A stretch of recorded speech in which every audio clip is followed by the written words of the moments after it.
Okay, what about leverage then? Do you know understand the word leverage? Or what we mean by the term leverage? It's like you can buy 10 bars of oil for a price of one. Yeah, yeah, If you get that's it 10 to 1 to 10, I mean, sorry. perfect. Any other examples you want to build on that? Well, it's pretty much for everything. Like, with my broker, I get the leverage 1 to 10, so I could get it 10 times cheaper, all the stocks, all commodities and everything. So just be careful by saying cheaper, okay?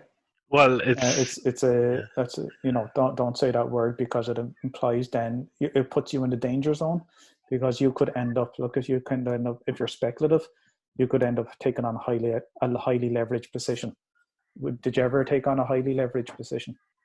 No, no, I'm not playing So that risky. Yeah. yeah, so you're respective of the leverage. Some traders aren't respective of the leverage. Okay, so let me explain leverage here. Let's go back to the futures example for oil. Oil is trading at $22 a barrel, 1,000 barrels a contract, requiring you to pay over 22,000. But because you're trading in futures, the clearinghouse does not want 22,000. The futures clearinghouse wants only a margin, and it's usually about 5%. So let's stick with the 5% this time.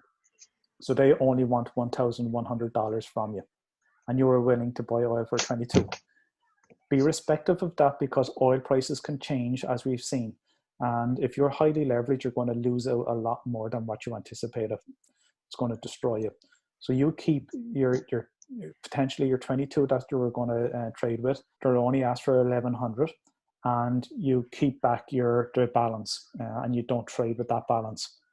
Okay, because if you have to top up with your margin, you need to have money and dip into that balance in order to top up and stay in the trade. If that's what you want to do, stay in the trade. If you decide to become highly leveraged, it could work out for you, okay, in a good way. And you realize that the variation margin, or the margin, was only $1,100.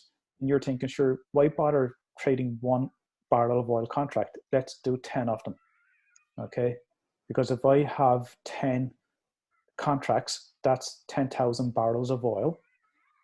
They're only asking me for 10 times my 1,100, which is 11,000. I still have 11,000 in the bank because I initially started off at 22. So let's put the 11,000 on. If I'm lucky, oil goes up to 25. I've made $3 on that trade. I had 10,000 barrels of oil. That's $30,000.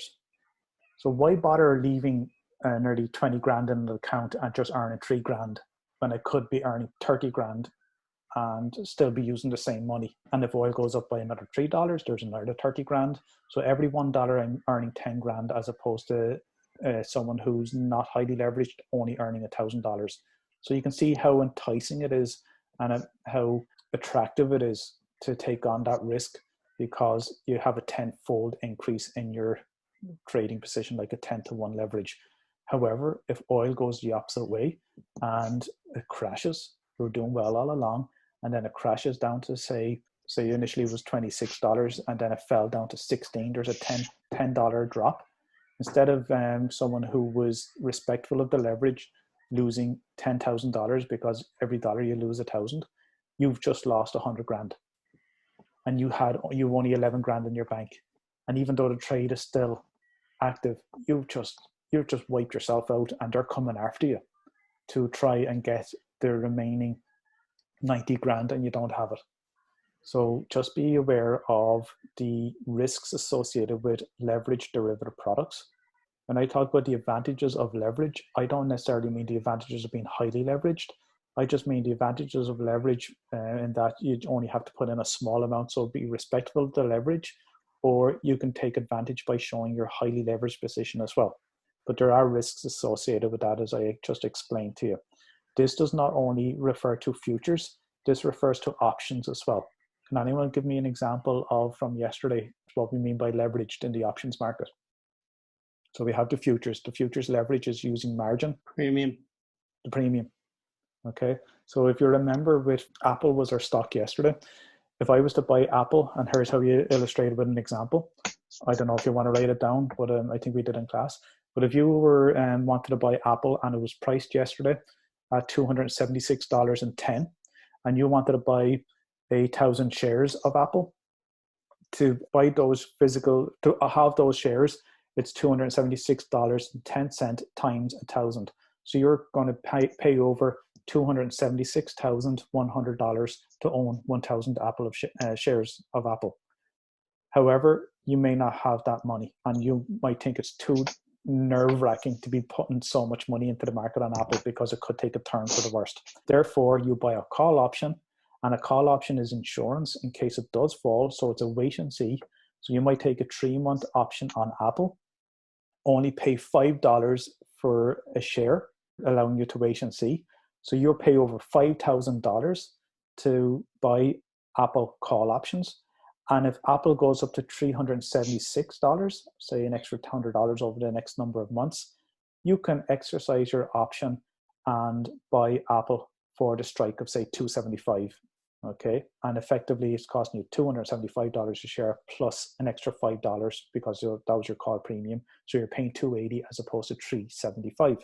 However, if the stock collapsed and fell to $175, a fall of $100, at least with the call option, you didn't lose out. With the futures, you would have. With the option, you didn't lose out, and you can walk away from the contract and lose your $5 per share.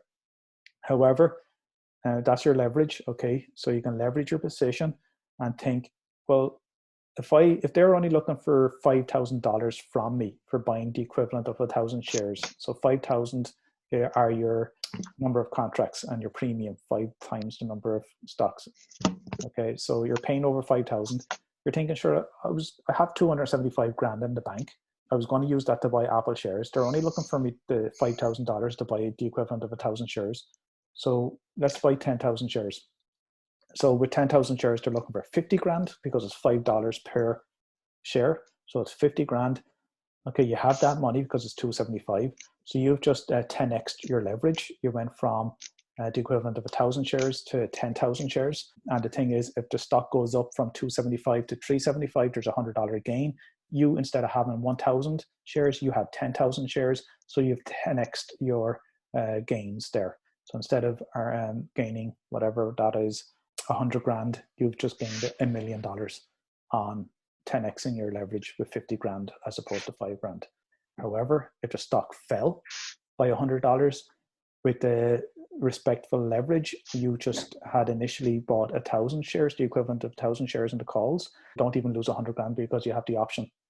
So you can walk away from that because you didn't even buy the stock. So you just lose your initial $5,000 because you opt and walk away from that. And with your 10x leverage, because you locked in 50 grand for your call option, you actually lose only 50 grand, but still 50 grand is a lot more than your 5 grand, $5,000 that you initially set out if you were respectful of the leverage. But still, even with the over leveraging in the options market, you don't lose your $1 million with $100 loss. You only lose your 50 grand. So there are some illustrations. Maybe it's a pity I didn't write them out here and have them for you, so we can actually see the numbers. Here's another type of question. Okay, I don't think I need to go through that. Okay, we've just already done it.